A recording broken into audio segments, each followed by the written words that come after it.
Hello everybody, my name is Brian Gonzalez and today I am going to be showing you how to lube a mechanical keyboard switch to make your keyboard sound a lot nicer and a lot less scratchy. So today my switch of choice is going to be a banana milk switch. What you will need is a lube of your choice. I personally use Krytox 205G0, a switch opener, and a paintbrush to apply the lube. So first off, this is what the key or the switch sounds like when it is unlubed.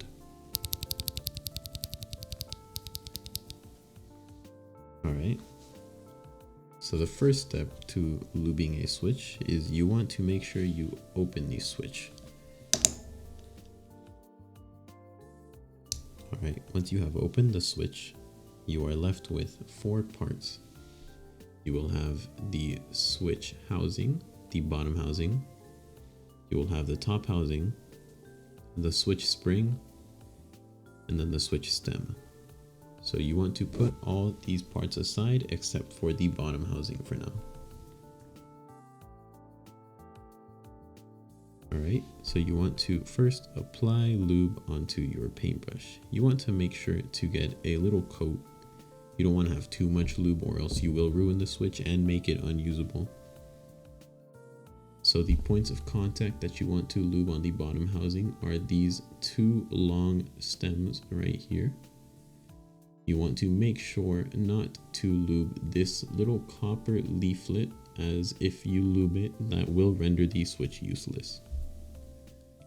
What I like to do is I like to go one pass, two pass, and then you go to the other side and you want to flip the brush as well.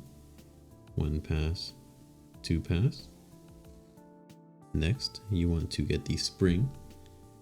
You want to apply some more lube onto the paintbrush.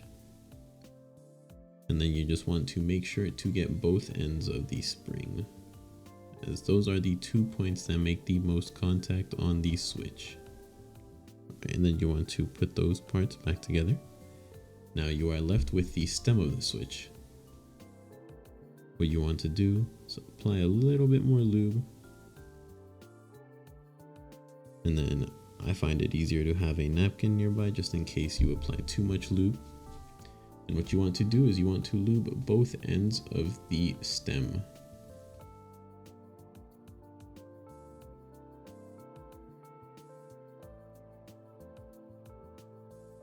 Alright, now that you have everything lubed, you want to just put the switch back together. You will not need to lube the top housing, as this does not have much of an effect on the switch itself.